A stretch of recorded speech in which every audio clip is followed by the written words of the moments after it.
Thriving Homeschool Moms, coming at you from a totally different location.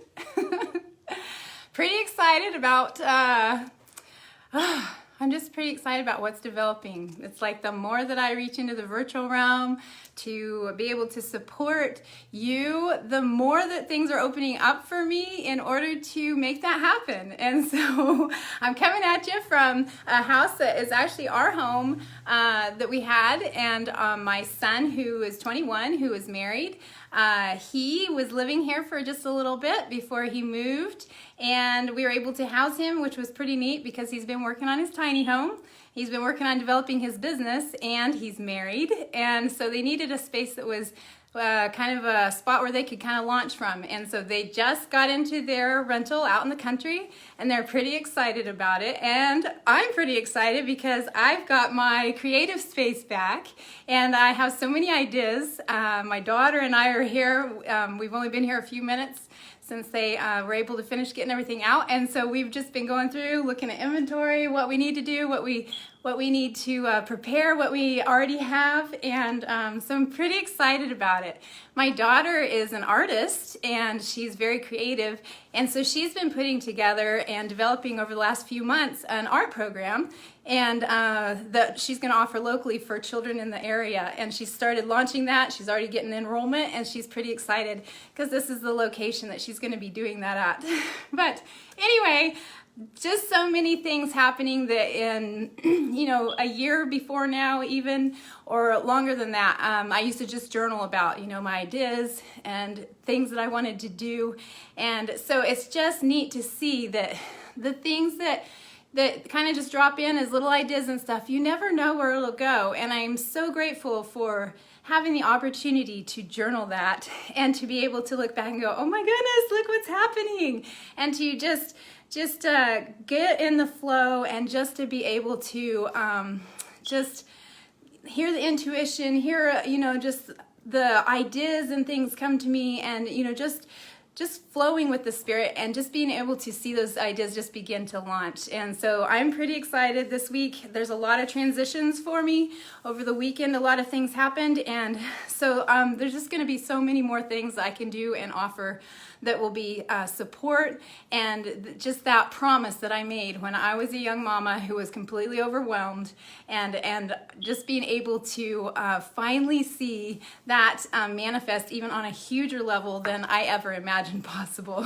So anyway, today I wanted to kind of think about why, because it's our whys that keep us headed in the right direction. When you have a why, it's like what we talked about with the vision board. When you have a vision, you are able to stick with it, stay focused on it, and things happen. And so this is so important for the homeschool mom, especially with so many different lives that you're in charge of, that you are, I used to say, it's like I feel like I'm living life at the speed of 6 lives instead of just one, because you're not only figuring out who you are and your pathway on a daily basis, but you're also helping your young ones to be able to understand more about themselves and know who they are. And it's just, I can't even imagine anything more rewarding than being a mom.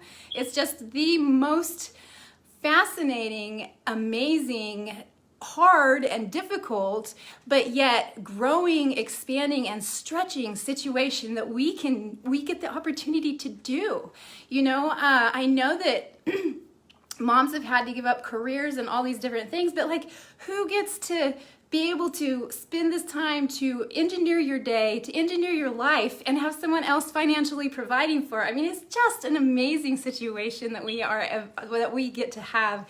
And I just am so thankful for the opportunity that I've had to be able to homeschool my kiddos, and just being able to support other moms in their homeschooling of their kiddos. So my title today is the why, because this is something that's so natural for our kiddos to do, is they are constantly asking why. And I know all of you know this.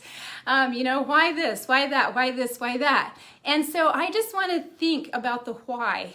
I had an exercise too that I just recently did this last week, and it just really helped me because, the more, like I said, the more we write things down, the more they come out of just the one dimension inside of our imagination. You write them down, they're the 2 dimension, and then they happen and they become the 3 dimension, and they happen in a point in time, and that's the 4th dimension. So it's like you go through this process of manifesting into the different dimensions, and it's something that we're able to do. And so I was just going to say that one of the things that I thought this would be so fun to do as a group even is to be able to think about our why. Because really it's our mindset that pretty much rules and kind of totally is in control of everything, because when we think something, then that's what happens, and our thoughts are very important. They're very powerful. And so the belief exercise I have that I did this week that I thought you guys would really enjoy is 10 reasons why it's good for you to teach your children at home. So don't have to make it complicated at all. You know me, I'm all about simplicity. I'm all about making things easy and effortless. And so what are the 10 things that are the first things that come up for you about why that it's good for you to teach your children at home? Because when we have days that are rough, it's nice to have that on a little note or a little sticky or somewhere in your journal or somewhere where you can come back to and go, okay, wait, I'm overwhelmed. This is crazy. What in the world am I doing this for? Maybe the moon is at that point where it makes you think, wah! But going back to your why did you do this? Why are you doing this with your children? Is so important, because it helps us to just totally get our eyes back on the source, back on the reasons, and we're able to step back and we're able to see things from that perspective. And so my second question is 10 reasons. So the first one is 10 reasons why it's good for you to teach your kids at home. And the second one is, what are the 10 reasons why it's good for you to homeschool? What are the 10 reasons? Because even though those seem like they're similar questions, they're actually not. What is the 10 reasons that you think of that make you know why it's good for you to homeschool? So that's all I got for today. I just wanted to check in with you. I want you to know that I am always available for you. This is what I am doing. This is my choice to create in my life with people. And so I just want you to know that I'm always available. Don't have hard days on your own. Every mom needs somebody to reach out to. You guys are more than welcome to always reach out to me. You guys have an awesome week. I'm super excited for what's coming ahead, and I can't wait to share more with you as things progress. Have a great one.